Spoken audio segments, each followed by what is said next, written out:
Yo, moi c'est Aoi, la plus créative et la plus ambitieuse des sœurs Aku Ako. Je n'ai pas toujours été aussi persévérante, cela m'a demandé quelques expériences douloureuses que je m'apprête à vous dévoiler. Je ne me souviens pas vraiment de mes premières années. Ma grande sœur Saki m'a raconté qu'on vivait ensemble à Kyoto avec notre grand-mère.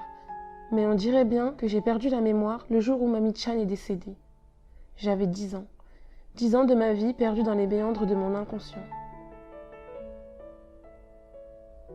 Après cet événement traumatisant, j'ai été séparée de ma jumelle pour aller vivre à Tokyo avec mon père qui n'avait clairement pas le temps de s'occuper de moi.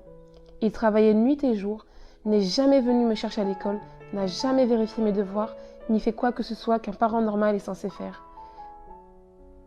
Il ne parlait pas beaucoup, mais il me disait que j'étais aussi belle que ma mère, et que me regarder lui était douloureux. Ça, je l'ai entendu souvent. Je n'ai jamais voulu être une source de chagrin, ni même un poids pour mon père. C'est peut-être ce qui a fait de moi un garçon manqué. Quand je ne dormais pas, j'étais une enfant très énergique, toujours à rivaliser avec les garçons plutôt que de parler aux filles. Je me sentais bien plus à l'aise avec eux, en vérité. Je me souviens avoir mis une raclée à plus d'un. Mais mon potentiel baissait à mesure que mon corps mûrissait. Très vite, je n'étais plus une menace pour eux. Leur regard sur moi a changé et la distance entre nous a grandi.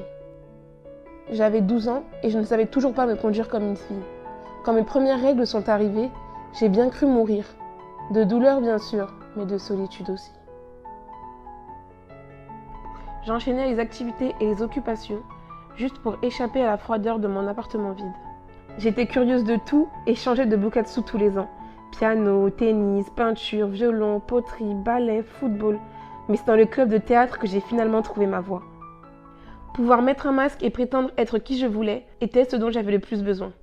Mais les planches sont impitoyables avec les moins talentueux et les moins travailleurs. Elles m'ont appris énormément sur les gens. Elles m'ont enseigné que la vie n'est qu'un jeu où le plus grand menteur a le plus de chances d'accéder au succès. Que je ne peux compter que sur moi-même, que je ne peux avoir confiance en rien d'autre que mon talent, que je dois faire preuve de discipline et de détermination, que je dois être prête à tricher si nécessaire, que je dois prendre des risques, me pousser chaque jour à être meilleure, à être plus forte, à monter toujours plus haut. À l'âge de 16 ans, être Hafu est soudain devenu cool, et je m'en sortais plutôt pas mal grâce à mon look. Les rôles principaux, la célébrité, les fans, j'étais jeune, mignonne et talentueuse selon eux, promise à un avenir brillant qu'ils disaient, parlant comme s'ils me connaissaient, alors que tout ce qu'ils savaient de moi, c'est cet énorme mensonge que j'ai fabriqué. Un mensonge si gros que j'y croyais moi-même, oubliant qui j'étais vraiment. Je pensais mériter un peu plus d'amour que les autres, puisque personne n'aimait la moi d'avant. Cette petite fille, abandonnée par sa mère, sa grand-mère, sa sœur jumelle, son père, ses amis.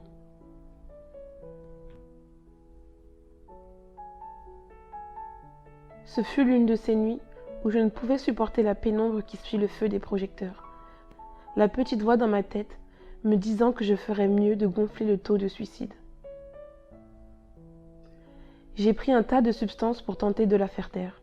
Je n'allais quand même pas m'ôter la vie comme une vulgaire lycéenne tokyoïte. Je suis Aoi après tout, fière et en colère. En colère contre Saki pour ces 6 dernières années. 6 ans depuis la disparition de Mami-chan. Le jour où ma sœur, ma jumelle, ma petite maman m'a laissé tomber. Sans une larme, sans un regard. Je la haïssais et il fallait que ça sorte. Elle devait savoir. Cette nuit-là, je l'ai appelée.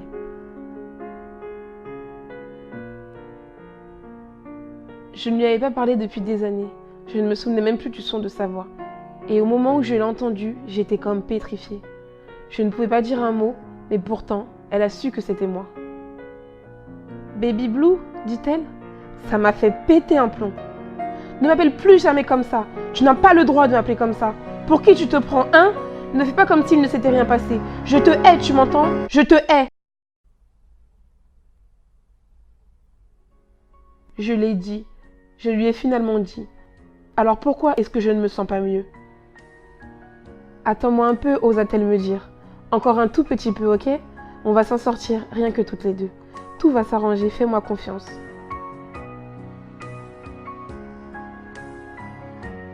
Un an plus tard, Le jour de notre 17e anniversaire, elle est venue. Elle a tenu sa promesse et m'a donné l'opportunité de repartir à zéro, de faire tomber le masque. Elle m'a sauvée. Nous avons de grands projets ensemble et je veillerai à leur réalisation. J'ai de nouvelles envies, de nouvelles aspirations. Je veux mettre mon expérience au profit de celles qui travaillent dur, de celles qui rêvent les yeux ouverts, de celles qui visent la lune. Je veux leur transmettre l'amour-propre et la confiance en soi. Quelle chance d'être une femme! Quelle chance d'avoir des rêves plein la tête et l'ambition pour les réaliser!